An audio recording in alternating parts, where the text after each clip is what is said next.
बड' लेटेस्ट आपडेटआव बयखौबो बरायबाय। दिनैनि रादाबखौ फरायदों आं प्रमद खाख्लारि। गिबि निउसआव दङ आसामनि बक्सिं गेलेगिरिया कमनवेल्थ गेम्सआव जेनबाय।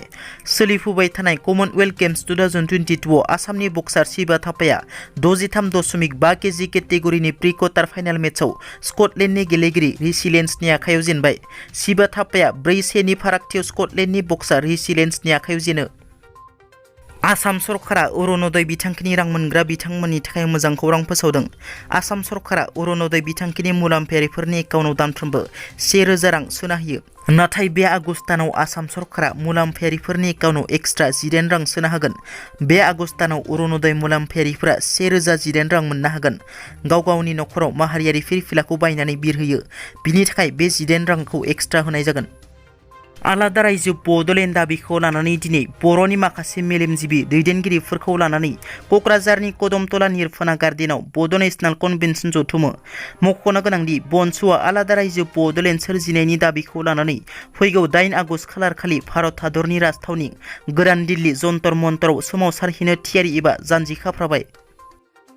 फरायसाफोरा कास्ट सार्टिफिकेटनि थाखाय खस्थ' एबा गोजान लामा हान्थिनो गोनांथि गैला। फरायसाफोरा गावनि फरायसालियावनो मोननो हासिगोन कास्ट सार्टिफिकेट। दिनैनिफ्राय फरायसाफोरा कास्ट सार्टिफिकेट नागिरनानै मावखुलियाव थांनांगौनि गोनांथि गैला। दिनैनिफ्राय फरायसाफोरा फरायसालियावनो मोननो हासिगोन। लोगोसे मोनसे पर्टेलनि हेफाजाबजों मोननो हागोन SC, ST आरो OBC सार्टिफिकेटखौ। भारतनि नखर मन्त्रि अमित शाहनि फोरमायनाय। फैगौ 2024 मायथाइनि लकसभा बिसायख'थियाव दानि गाहाय मन्त्रि नरेन्द्र मोदी बिथाङानो BJP दोलोनिफ्राय गाहाय मन्त्रिनि बिजाथि जागोन। बे बाथ्राखौ नखर मन्त्रि अमित शाह बिथाङा बिहारनि पाटनानिफ्राय फोरमायदों। MLA रबिराम नार्जारिनि फिन बेरफुसार बिबुंथि।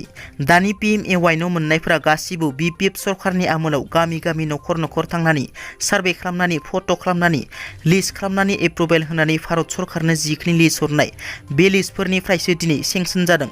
बेफोर दानि सरकारनि आमोलाव सेंसन जानाय नङा। दानि सरकारा मोनसेबो सेंसन खालामना लाबोनो हायाखै। हाग्रामानि समाव गोबां आसुनि गोबां जौगादोंमोन। भारतबर्षनि मादावनो बयनिख्रुइबो जौगानाय ओनसोल दङब्ला BTC ओनसोलासो दङ आरो मोनसेल' हाग्रामा महिलारि दैदेननायावनो बे जौगानाया जाफुंदों। न' लुनायनि मुङाव गंसेयाव 15,000 रां बियो। गोरिब जेबो उफाय गैयैफोरनिफ्राय रां जानाया सहायनो हाथावै नङा। बिनि थाखाय फाप नांगोन। बे फापआ गावनावबो नांगोन। बे फापआ गावनि बिसिनावबो नांगोन। गावनि फिसाजो फिसाज्लानोबो नांगोन। बेबायदि महापापनि खामानिखौ मावनो नाङा होनना रोखा बुंथियो। बिटिआरनि उदालगुरियाव फिन दैबाना।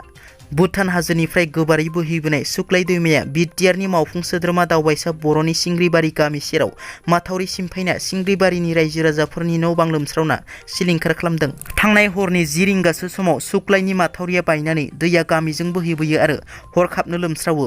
जाहोनाव रायजो राजाफोरा माइ माइरं बोखारनो हास्लाबैयाव खहा जायो आरो माइ दुब्लि फोथारफोराबो गोबां खहा जायो। फ्राय 100 नखरफोरा दैबाना लोमस्रावनायनि जाहोनाव रैखाथि बादायाव थाहैनो गोनां जायो। दैबानाजों लोमस्रावनायखौ EM दावबायसा बर' बिथाङा खौरां लाहैदों। दिनैनि रादाबा एसेनोसै। नोंथांमोना जुदि आंनि चेनेलखौ दासिमबो साबस्क्राइब खालामाखै, अन्नानै साबस्क्राइब खालाम।